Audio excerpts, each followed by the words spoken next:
Hey guys, and welcome back to a new Spring Boot video. In this video, I will show you how you can implement pagination in your Spring Boot backend.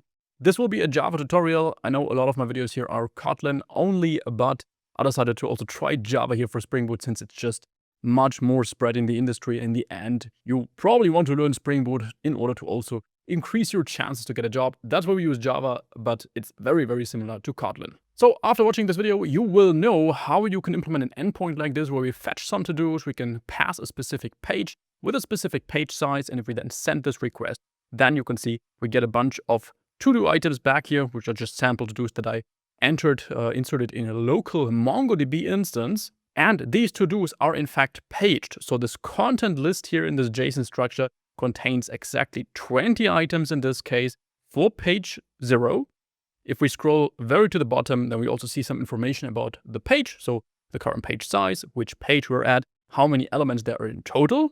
So pagination is of course meant to be used if you have, maybe if you want to load some data from a DB instance and you have tons of entries, maybe hundreds or even thousands of entries, and you don't want to send all these at once to the client, but rather let these clients request more data when necessary. So that is the typical infinite loading behavior you know from your social network apps. This is the kind of behavior where some entries are loaded and you scroll and you see a little loading indicator when you scroll to the bottom to load more entries. And this is also the behavior that you maybe know from websites that actually have real pages you can access. So for example, YouTube, where you search something, then at the first page you see 20 videos, for example, and then you see a list of pages you can click to, go to the next one. That would also be pagination.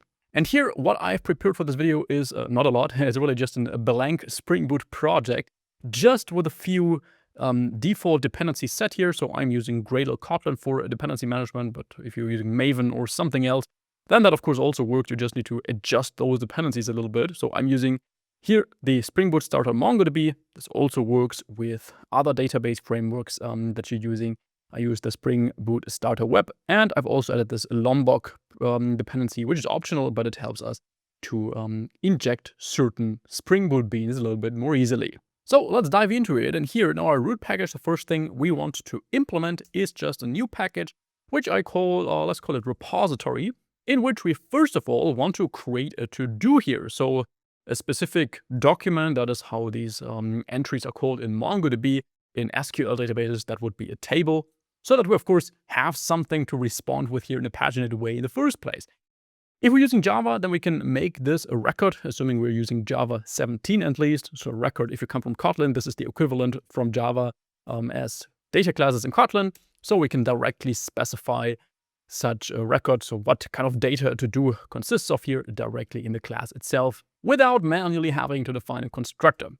First of all, let's annotate this with document to say, hey, this is a document, and I'll call this collection, so multiple documents together, the MongoDB equivalent of a database table. We call this to-dos. That is information we then need later on to connect to this. Okay, what kind of information does a to-do consist of? Well, we'll definitely have some sort of string title. We have a string description. We do have, for example, an instance, so a timestamp for when this to-do was actually created. And what we need is a boolean, whether this to-do is actually toggled as done or not. And of course, lastly, what we need is a primary key, so some kind of ID that identifies a to-do. And in MongoDB, those are made of object ID objects. So we say we have an object ID. This also needs to be annotated with @ID to really mark this as the primary key. And other than that, this record here really does not need any data.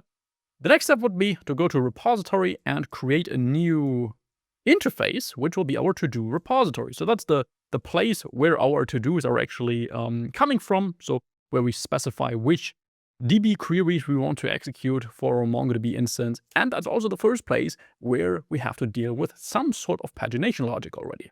So this interface should extend a Mongo repository, which expects two generic arguments. On the one hand, the actual object that we are storing in this repository, so our to-do document that we've previously defined. And the next generic argument here is an ID, so the type of our primary key of our unique identifier, which is object ID in this case, not object. And then in here, in this simple case, I really just want to have one query that in the end fetches all of our to-dos that we've stored in our DB table sorted descending by the created at timestamp, so that we get the most recent to-dos first at the top of our list, and then we get the other ones sorted. And the magic now happens here in our repository, where we have to not return a list of to-dos, but actually a page of to-dos. And this page type here comes from Spring directly. And we can say we want to have a page of to-dos, because that's in the end what we want to have. A page is just some amount, a subset of our entire to-do list that would normally be returned by this query. And with this page, we can then get all the information about what's contained in this page, how many elements there would be in total for this page or for this entire query. And here we can then really just specify the query we want to have here with Spring Boot's auto generation naming. So we really don't need to implement anything here ourselves. We just specify what kind of query we want to have. Specifically, we want to find all to-dos by, so this query alone would find all to-dos, but as I mentioned, we want to sort them based on the created at timestamp. So we can say find all by, order by, created at, descending. That is how we need to specify this query in order to really get all to-dos ordered by the created at timestamp in a descending way. For the parameter here, normally we would not need any parameters in order to get all to-dos sorted.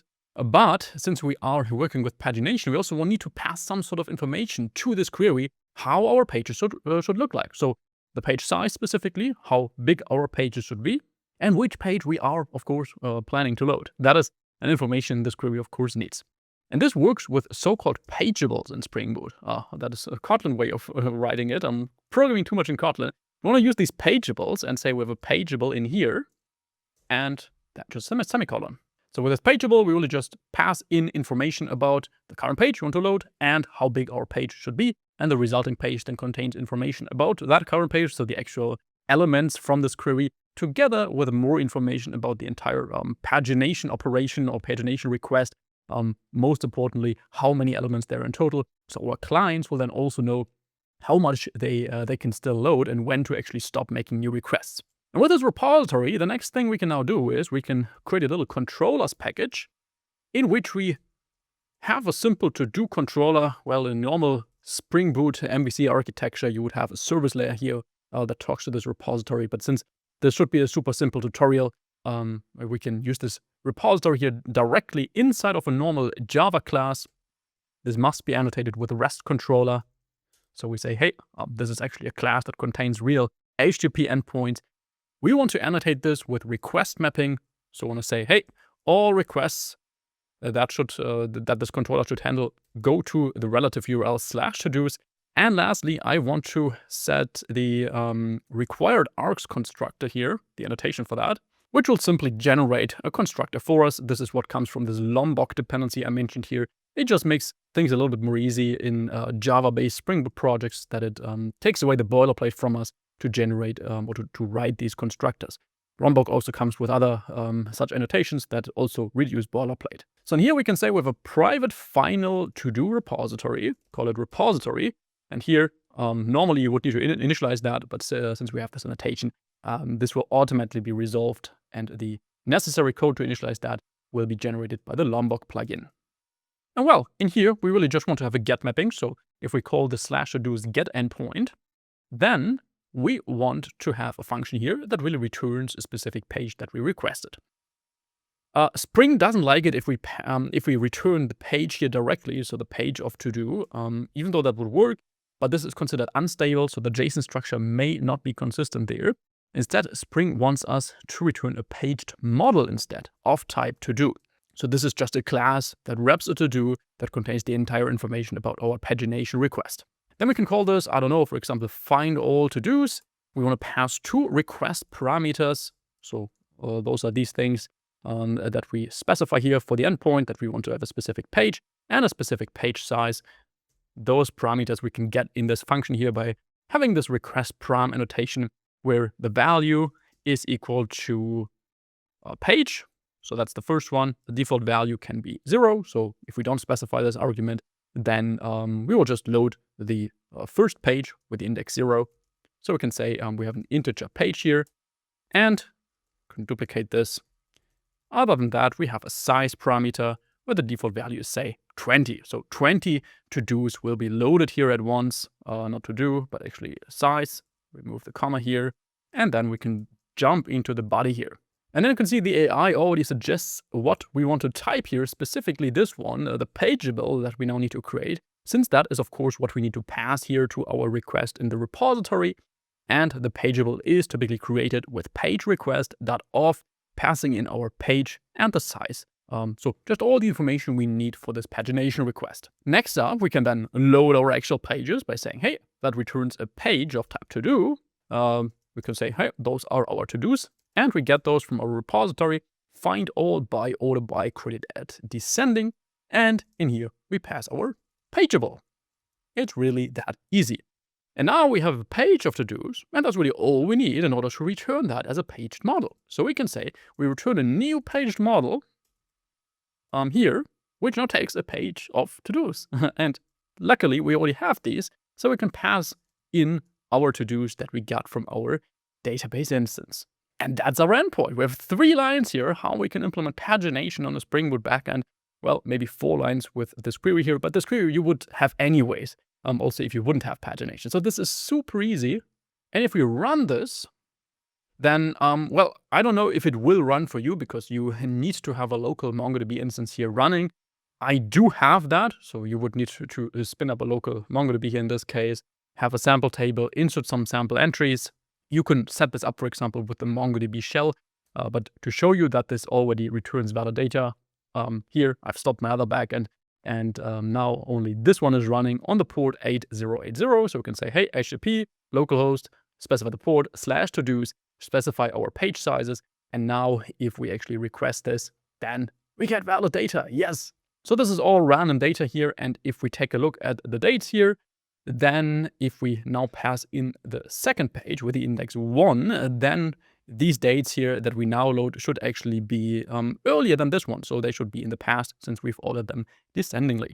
So we do this, yes, and you can see this is now the 3rd of June. If you really also want to spin up your own DB to test this, of course, you could either use a cloud database here like the Mongo Atlas, which is recommended for production app. But if you just want to quickly test this here locally, then you, of course, need to be sure that you've installed the Mongo shell here and MongoDB in general. I'm here on Mac. I can't tell you for sure how things are like on Windows or Linux. Linux is probably similar to Mac, not completely, but on Mac we work with Brew as a kind of package manager for such command line tools, where we say, hey, Brew services start.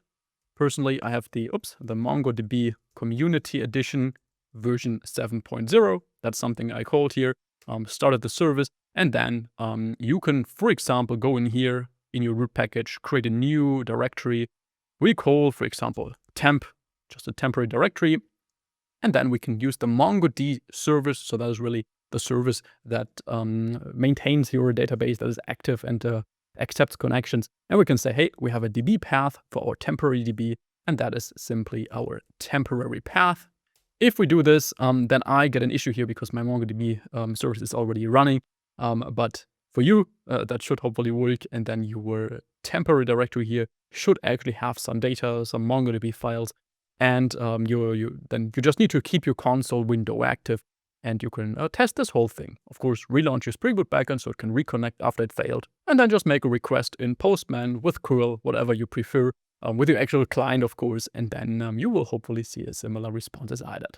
And if you say you like this way of explaining things about Spring Boot, then check my channel, because I really have more and more Spring Boot videos over time. A lot of them are on Kotlin, so if you're maybe a Java developer here and you say, hey, Kotlin is actually interesting because it really makes things easier than Java, try it out, give it a shot. I will link a video down below, which is a 3-hour free Kotlin Spring Boot crash course, so you can really get a feeling for how things are like in Kotlin that you work with in Java, maybe on a day-to-day basis already. Make sure to subscribe to the channel. And other than that, I will see you back in the next video. Have an amazing rest of your week. Bye-bye.